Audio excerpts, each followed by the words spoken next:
The Midnight Caller. No trace of the ghostly whispers. In the quiet village of Thornfield, nestled between whispering woods and the restless sea, a chilling enigma began to stir as the clock hands aligned at the stroke of midnight.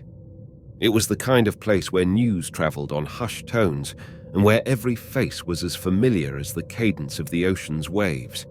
But familiarity breeds complacency, and the villagers were wholly unprepared for the Midnight Caller. It started with old Mrs. Danvers, the widow who lived by the lighthouse. One night, she claimed a phone call shattered the silence of her solitude. When she answered, expecting perhaps a wrong number or a late call from a distant relative, she was met instead with a cold whisper, the voice so soft and distant it was like a breeze from a grave. The message, though indistinct, carried an ominous air. It was a countdown, but to what, the voice never said. Whispers of the strange call spread across Thornfield with the speed of wildfire.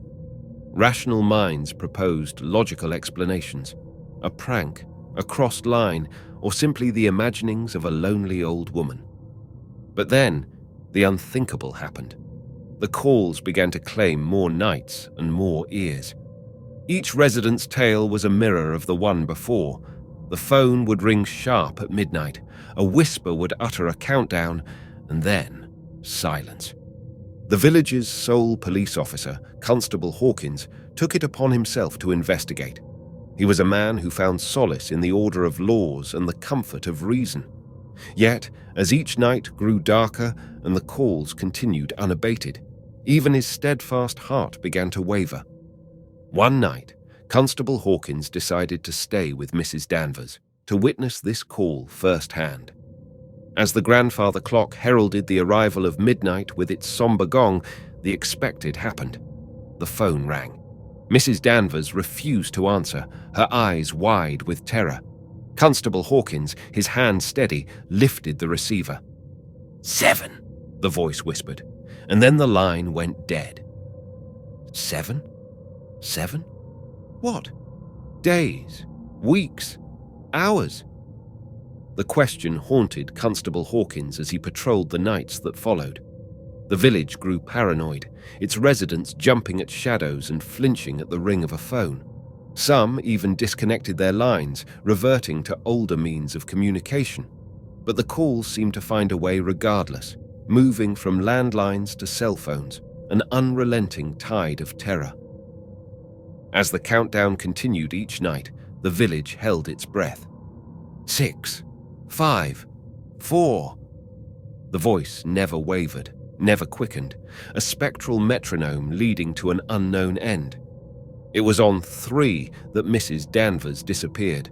Her door was left ajar, the phone off the hook, emitting nothing but an empty dial tone into the night. Panic gripped Thornfield.